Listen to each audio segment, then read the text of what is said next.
Hello दोस्तों, last part में हमने देखा था जब युहाओ का स्पिरिचुअल फ्यूजन एक्सपेरिमेंट अपने आखिरी मोड़ पर था, तभी अचानक वो भारी शरीर जमीन पर गिर पड़ा। ब्लैक टाइगर अब पूरी तरह लाइफलेस था और जैसे ही उसकी आखिरी सांस गई, सारे सोल बीस्ट्स खड़े हो गए। उनकी आंखों में था सिर्फ एक एहसास, डर और गुस्सा। वीडियो शुरू करने से पहले गाइस बस एक छोटी सी रिक्वेस्ट है, प्लीज चैनल को सब्सक्राइब कर लो यार। हमारा 1000 सब्सक्राइबर वाला टारगेट बहुत करीब है। आपका एक क्लिक मेरे लिए बहुत बड़ा सपोर्ट होगा। तो चलिए बिना किसी देरी के वीडियो शुरू करते हैं। तभी युहाओ ने ब्लैक टाइगर से एनर्जेटिक सोल कंसर्न को अपने अंदर बुला लिया था। जैसे ही सिंबल्स डाई हाओ बिन के चारों तरफ मंडराने लगे, अगले ही पल वो सारे चिन्ह एक साथ ऐसे उसकी तरफ बहने लगे जैसे नदियां किसी समंदर में समा जाती हैं।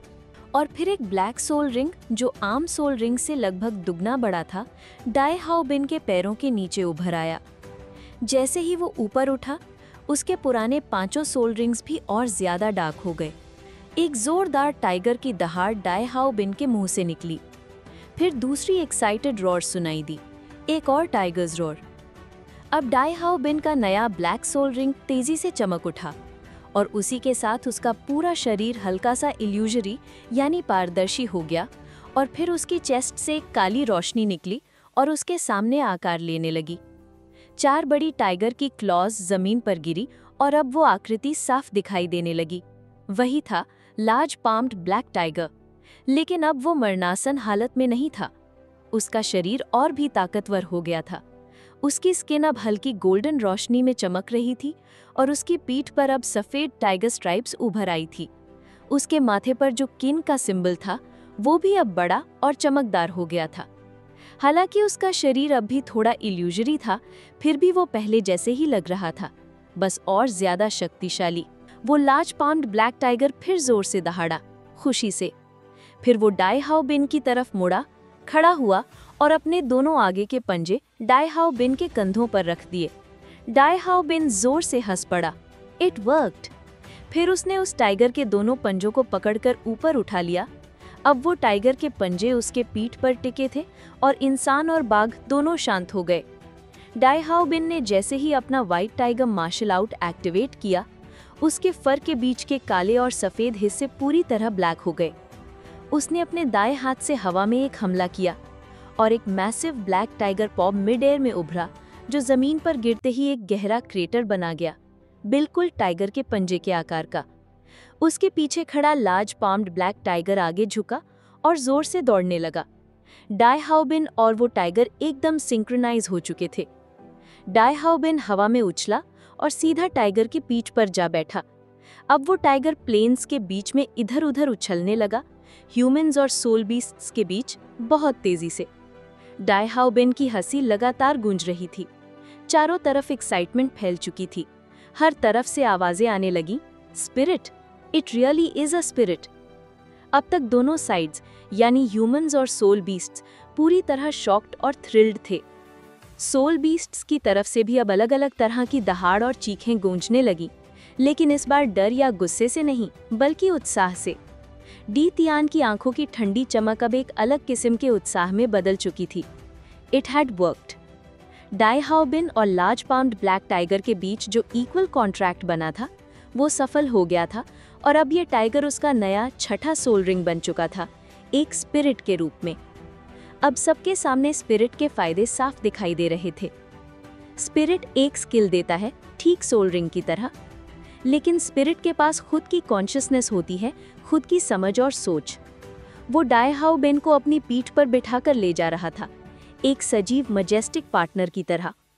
वो लड़ भी सकता था, यानी सिर्फ एक सोल स्किल नहीं, बल्कि एक फुली फंक्शनल साथी। तभी हुओ युहाओ बोला, रुको, मुझे एक एक्सपेरिमेंट करना है। उसने डाई हाओ बिन को स्पिरिचुअल सिग्नल भेजा। तुरंत लार्ज पाम्ड ब्लैक टाइगर मुड़ा और युहाओ की तरफ दौड़ा। टाइगर ने अपने शरीर को नीचा किया और डाई हाओ बिन नीचे उतरकर युहाओ के सामने खड़ा हो गया। चेहरे पर पूरा एक्साइटमेंट था। सच कहें तो डाई हाओ बिन ने ये एक्सपेरिमेंट इसलिए किया था क्योंकि उसे खुद को ज्यादा ताकतवर बनाना था। वो कोई मौका नहीं छोड़ना चाहता था। उसने युहाओ पर भरोसे से ज्यादा अपनी कैलकुलेशन पर भरोसा किया था और सही निकला। यूहाओ ने फिर सोल बीस्ट्स की तरफ देखा। एल्डर दीतियान, कृपया आगे आइए। फिर ह्यूमन साइड की तरफ देखा। Elder queen, please come forward. अब दोनों रिप्रेजेंटेटिव्स यूहाओ के साथ खड़े थे। यूहाओ ने दीतियान से कहा, एल्डर, क्या आप कृपया करके वेरीफाई कर सकते हैं कि ये टाइगर अब भी अपनी ओरिजिनल कॉन्शियसनेस रखता है? टाइगर की डेड बॉडी अब भी वहां पड़ी थी और उसका स्पिरिट डाइहाओ बिन के पास खड़ा था। दीतियान ने लार्ज पाम्ड ब्लैक टाइगर को ध्यान से देखा और टाइगर ने भी कुछ कहने की कोशिश की। जमीन पर बैठ गया और अपनी पूंछ सीधी कर दी, जैसे कोई पपी अपनी मासूमियत दिखा रहा हो। एक गहरी गड़गड़ाहट उसके गले से निकली। यूहाओ को तो समझ नहीं आया उसने क्या कहा, लेकिन स्पिरिचुअल फ्लक्चुएशन से उसे लगा कि वो बीस्ट गॉड से बात कर रहा है। दीतियान ने कुछ सुना, फिर सिर हिलाया और डाइहाओ बिन के कंधे पर हाथ रख दिया। डाइहाओ बिन थोड़ी देर कांपा, लेकिन बीस्ट गॉड की पावर के सामने उसकी एक न चली। ना यूहाओ ना एल्डर क्वेन ने उसे रोका। अब दीतियान ने अपनी आंखें बंद की और डाइहाओ बिन बस एक मूर्ति सा बन गया। लार्ज पाम्ड ब्लैक टाइगर की खुशी अब डर में बदल चुकी थी, बीस्ट गॉड के सामने अपना इनेट डर। एल्डर क्वेन ने यूहाओ की तरफ देखा। यूहाओ मुस्कुराया और सिर हिला दिया। कुछ ही पलों बाद दीतियान ने अपना हाथ वापस खींचा, आंखें खोली और यूहाओ को देखा। फिर कहा, यू हैव मेड हिस्ट्री। ये 4 शब्द यूहाओ के लिए जैसे भारी बोझ उतरने जैसा था। उसने जवाब दिया, मुझे खुशी है कि मैंने आपको निराश नहीं किया। दीतियान ने सिर हिलाया और कहा, जारी रखो, देखते हैं सक्सेस रेट कितना है। अब यूहाओ ने दूसरा एक्सपेरिमेंट शुरू किया, लेकिन इस बार फिर से एक बूढ़े सोल बीस्ट को चुना, ना कि किसी घायल को। ह्यूमन साइड से उसने श्रेक एकेडमी के एक स्टूडेंट को चुना, जिसका सोल पावर अभी रैंक 30 तक पहुंचा था।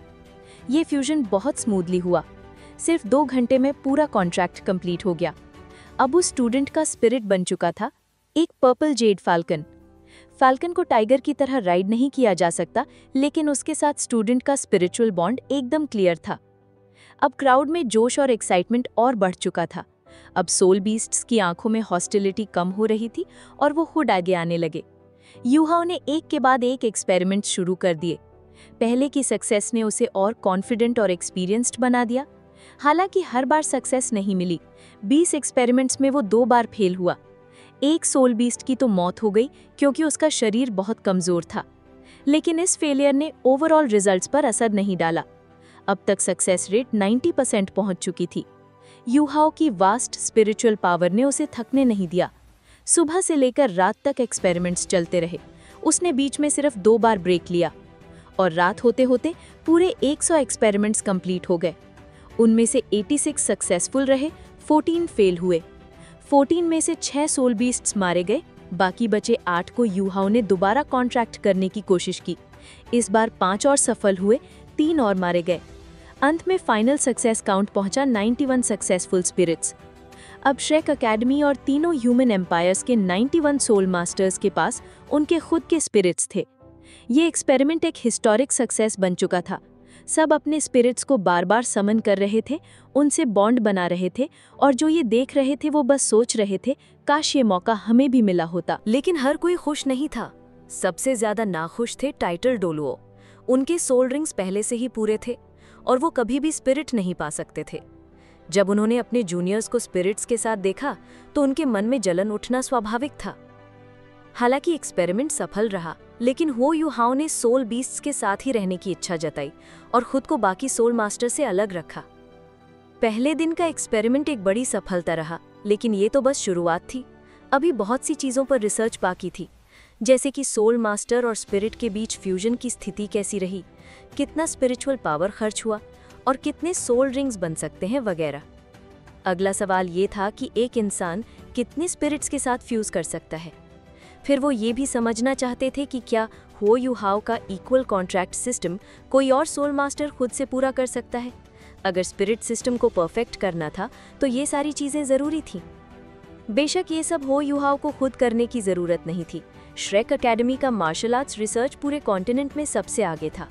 सी गॉड्स पवेलियन के कई एल्डर्स और एकेडमी के टीचर्स पहले से ही रिसर्च और डेटा कलेक्शन में लग चुके थे। अगर सोल मास्टर्स खुद इक्वल कॉन्ट्रैक्ट कर पाए तो हो यूहाओ का काम बहुत कम हो जाएगा।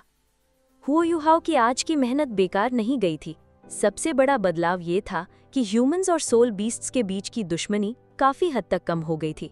अब दोनों ओर से लड़ाई की उतनी संभावना नहीं रही और बेयर लॉर्ड अब तक वापस नहीं लौटा था। स्पिरिट एक्सपेरिमेंटेशन की सफलता ने ह्यूमंस और सोल बीस्ट्स के बीच के लंबे चले आ रहे टकराव को थोड़ी राहत दी। अभी और एक्सपेरिमेंट्स करने की जरूरत थी, लेकिन अब कम से कम उनके पास एक डायरेक्शन था। जैसा कि बीस्ट गॉड डी टियान ने कहा था, आज हो युहाओ ने इतिहास रच दिया था। हल्की सी मुस्कान के साथ हो युहाओ ने अपनी आंखें बंद की और मेडिटेशन शुरू किया। उसकी स्पिरिचुअल पावर काफी मजबूत थी, लेकिन आज के बाद वो पूरी तरह ड्रेन्ड था। एल्डर्स वन उसके पास खड़े होकर उसकी रक्षा कर रहे थे और सोल बीस्ट्स की तरफ से मायरेट डीमन किंग और स्कारलेट किंग उसके दोनों ओर मौजूद थे। अब इंसानों और सोल बीस्ट्स दोनों की नज़रों में हो युहाओ का स्टेटस बहुत ऊपर उठ चुका था। इस वक्त वो अकेला इंसान था जो स्पिरिट कॉन्ट्रैक्ट्स पूरा कर सकता था। सबसे ज़्यादा एक्साइटेड वही सोल मास्टर्स थे जो ऑलरेडी अपने स्पिरिट्स के साथ फ्यूज़ हो चुके थे। इक्वल कॉन्ट्रैक्ट्स के बाद वो पहले बैच के सोल मास्टर्स बन गए थे जिनके पास स्पिरिट्स थी। अब स्पिरिट सोल रिंग से कहीं ज़्यादा यूज़फुल था। भले ही एक ही स्पिरिट मिल सके, लेकिन उनकी स्ट्रेंथ में ज़बरदस्त बढ़ोतरी हो गई थी। उनमें से कुछ तो ये तक सोचने लगे थे कि आगे के एक्सपेरिमेंट्स फेल हो जाएं ताकि सिर्फ उन्हीं के पास स्पिरिट्स रहें। हालांकि ऐसी ट्विस्टेड सोच कुछ गिने चुने लोगों की ही थी। रात के समय बहुत से सोल बीस्ट्स अफसोस और प्रशंसा में खोए हुए थे, खासकर वो जो अपने कल्टीवेशन में बॉटलनेक पर पहुंच चुके थे। यही भावना उन सोल मास्टर्स में भी थी जिनमें पहले बैच में शामिल होने की हिम्मत नहीं थी। श्रेक एकेडमी के सोल मास्टर्स की हालत थोड़ी बेहतर थी, क्योंकि हो युहाओ उन्हीं का हिस्सा था। उन्हें भरोसा था कि आगे चलकर उन्हें भी स्पिरिट मिल सकता है। लेकिन बाहर के सोल मास्टर्स बहुत उदास थे, क्योंकि वो श्रेक सिटी में हमेशा नहीं रह सकते थे, और अगर वो एक बार यहाँ से चले गए तो उन्हें स्पिरिट फ्यूजन का मौका कभी नहीं मिलेगा। अब क्लियरली हर सोल मास्टर यही चाहता था कि हो युहाओ उसकी मदद करे, लेकिन हो युहाओ तो बस श्रेक एकेडमी के सोल मास्टर्स को ही मुश्किल से मैनेज कर पा रहा था। इसी वक्त श्रेक एकेडमी ने अपना बड़प्पन दिखाया। सी गॉड्स पवेलियन के एल्डर्स ने साफ कर दिया कि जब भी एकेडमी स्पिरिट रिसर्च में ब्रेक थ्रू करेगी तो वो उसे पूरे कॉन्टिनेंट में फैलाएगी, सिर्फ अपने लिए नहीं रखेगी। सभी रीइंफोर्समेंट्स ने इस वादे को माना, क्योंकि वो जानते थे श्रेक कभी अपने शब्द से पीछे नहीं हटती। पूरे डोलुआ कॉन्टिनेंट में श्रेक की प्रतिष्ठा अनमैच्ड थी। अगर उन्होंने कहा कि वो नॉलेज सबके साथ बांटेंगे तो जरूर करेंगे, वरना वो शुरू से ही स्पिरिट की रिसर्च सभी से शेयर क्यों करते। अधिकतर सोल मास्टर्स को श्रेक एकेडमी की सोच समझ में आ रही थी। सोल मास्टर्स और सोल बीस्ट्स के बीच का टकराव लगातार बढ़ता जा रहा था। ग्रेट स्टारडो फॉरेस्ट को छोड़कर बाकी सभी जंगल घटते जा रहे थे, सोल मास्टर्स और सोल इंजीनियर्स की बढ़ती संख्या की वजह से। यहाँ तक कि 10 साल और 100 साल के सोल बीस्ट्स भी अब खतरे में थे। अगर यही चलता रहा तो भविष्य में सोल पावर खत्म होने पर इंसान क्या करेंगे? तब तो सोल टूल्स भी बेकार हो जाएंगे। स्पिरिट्स का आना इस सेंचुरीज ओल्ड कॉन्फ्लिक्ट को थोड़ा बहुत शांत कर सकता है। अगर स्पिरिट्स वाइडली फैल गए तो सोल बीस्ट को फिर से रिप्रोड्यूस करने का समय मिलेगा। बेशक स्पिरिट बनाने के लिए सोल बीस्ट्स की ज़रूरत तो होगी, लेकिन धीरे धीरे ये प्रोसेस सस्टेनेबल बन सकता है। इसमें कोई डाउट नहीं कि स्पिरिट्स पूरे कॉन्फ्लिक्ट को पूरी तरह सॉल्व नहीं कर सकते, लेकिन ये एक बहुत अच्छा कदम है। और अगर श्रेक एकेडमी ने स्पिरिट रिसर्च में और ब्रेक थ्रूज किए तो शायद वो एक दिन ऐसा तरीका भी खोज ले जिससे सोल रिंग्स की ज़रूरत ही ना पड़े। पहले तो सोल मास्टर्स इस बात पर हंसते थे, लेकिन अब स्पिरिट्स की सक्सेस के बाद वही लोग उम्मीद से भर गए हैं। श्रेक पर उनका भरोसा और बढ़ गया है। स्पिरिट एक्सपेरिमेंट्स की सक्सेस से हो युहाओ को श्रेक एकेडमी में अपने पुराने अपराधों का प्रायश्चित करने का मौका भी मिल गया। और वैसे भी एल्डर सॉन्ग और एल्डर्स वन जैसे रेडिकल एल्डर्स को तो लगता ही नहीं था कि ये सब हो युहाओ की गलती थी। अगली सुबह जैसे ही आसमान हल्का सा उजला, हो युहाओ ने मेडिटेशन से उठकर हैबिचुअली पर्पल डीमन आइज का अभ्यास शुरू किया। फिर स्पिरिट्स और सोल मास्टर्स की कंडीशन देखी, उनसे पूछा कि वो कैसा महसूस कर रहे हैं। फिर खुद जाकर हर स्पिरिट और सोल मास्टर के बीच के कोऑर्डिनेशन के लेवल और स्पिरिट की कॉन्शियसनेस की स्थिति का निरीक्षण किया। पूरा दिन बीत जाने के बाद उसके पास बहुत सारा नया डेटा जमा हो गया था। रात को उसने कुछ ह्यूमन रिप्रेजेंटेटिव्स और सोल बीस्ट्स के रिप्रेजेंटेटिव्स को बुलाया, जो सैवेज बीस्ट्स उन्हें रिप्रेजेंट कर रहे थे। सभी का स्वागत है, हो युहाओ ने झुककर सभी को प्रणाम किया। ये सभी लोग कॉन्टिनेंट के सबसे पावरफुल कैरेक्टर्स थे, खासकर बीस्ट गॉड डी टियान, जो शायद डोलवो कॉन्टिनेंट का सबसे शक्तिशाली जीव था। डी टियान ने सिर हिलाया और उसके भाव अब पहले से कहीं ज्यादा सौम्य थे। हो युहाओ बोला, एल्डर्स, कल का एक्सपेरिमेंट बहुत सक्सेसफुल रहा। सक्सेस रेट 90% से ऊपर था, जो इस बात का संकेत है कि मेरी रिसर्च सफल रही है। आज मैंने और भी गहराई से रिसर्च की और आगे के एक्सपेरिमेंट से पता चला कि स्थिति काफ़ी प्रॉमिसिंग है। अभी जिन सोल मास्टर्स ने स्पिरिट्स के साथ फ्यूज़ किया है, उनका कोऑर्डिनेशन बहुत अच्छा है, खासकर वो जिनके मार्शल आर्ट्स और स्पिरिट्स के एलिमेंट्स एक जैसे हैं। फ्यूजन के बाद उनकी स्ट्रेंथ विजिबली बढ़ी है और स्पिरिट्स भी पूरी तरह कॉन्शियस और अवेयर हैं। सिर्फ 2 स्पिरिट्स एक्सेप्शंस थे। उन्हें पहले ही ब्रेन डैमेज हुआ था और फ्यूजन के दौरान उनकी कॉन्शियसनेस चली गई थी। डीटियान ने सिर हिलाया। वो इतना फेलियर स्वीकार कर सकता था। उसे यकीन था कि अनुभव के साथ प्रोसेस और बेहतर हो जाएगा। हुआ यूहाओ ने आगे कहा, इन 2 सोल बीस्ट्स को छोड़कर बाकी सब स्पिरिट्स ठीक हैं। वो अपनी मर्जी से लड़ सकते हैं और अपने सोल मास्टर्स की मदद भी कर सकते हैं। मेरी रिसर्च के अनुसार 100 ईयर स्पिरिट्स अपने सोल मास्टर्स को सिर्फ एक सोल स्किल दे सकते हैं और आगे कोई नहीं। लेकिन उनकी स्पिरिचुअल पावर की डिमांड बहुत कम होती है और फ्यूजन सक्सेस रेट सबसे ज़्यादा है। 1000 ईयर सोल बीस्ट के साथ इक्वल कॉन्ट्रैक्ट के लिए लंबा समय लगता है। इमोशनली दोनों का जुड़ाव ज़रूरी है। मैं प्रोसेस के दौरान दोनों को कोऑर्डिनेट कर सकता हूँ, वरना सक्सेस रेट बहुत गिर जाता है। ये फ्यूजन दोनों की स्पिरिचुअल पावर पर ज़्यादा डिमांड डालती है और मेरी करंट रिसर्च के हिसाब से एक बार 1000 ईयर सोल बीस्ट के साथ फ्यूजन हो जाने के बाद दूसरा स्पिरिट पाना बहुत मुश्किल है, जब तक कि सोल मास्टर की मेंटल कल्टीवेशन बहुत ज़्यादा ना हो। डीटियान और बीजी ने दोनों ने अप्रूवल में सिर हिलाया। उन्हें हुआ यूहाओ की सिंसेरिटी और ऑनेस्टी पसंद आई। हुआ यूहाओ ने आगे बताया, जब बात 10,000 ईयर सोल बीस्ट की आती है तो उनका स्पिरिट बन पाना बहुत मुश्किल है। उनकी इमोशंस और इंटेलिजेंस बहुत ज़्यादा होती है, इसलिए उनकी भावनाओं को संभालना मुश्किल हो जाता है। इसके अलावा उनकी स्पिरिचुअल पावर और स्ट्रेंथ ज़्यादा होती है, जिससे वो कॉन्ट्रैक्ट को नेचुरली रिजेक्ट करने लगते हैं। इस प्रोसेस में दोनों तरफ से बहुत ज़्यादा स्पिरिचुअल पावर चाहिए होता है और जो पेन सोल मास्टर को झेलना पड़ता है वो एक नॉर्मल इंसान के लिए सहन करना ऑलमोस्ट इम्पॉसिबल है। इसलिए सक्सेसफुल पैक्ट के लिए सोल मास्टर की विल पावर बहुत स्ट्रांग होनी चाहिए। मुझे पूरा यकीन है कि अगर किसी सोल मास्टर का मार्शल आर्ट स्पिरिचुअल टाइप नहीं है जैसा मेरा है, तो 10,000 ईयर स्पिरिट के बाद दोबारा फ्यूजन करना इम्पॉसिबल है। गाइज, अगर आपको वीडियो पसंद आई हो तो लाइक, कमेंट और शेयर जरूर करें और हाँ, चैनल को सब्सक्राइब करना मत भूलना।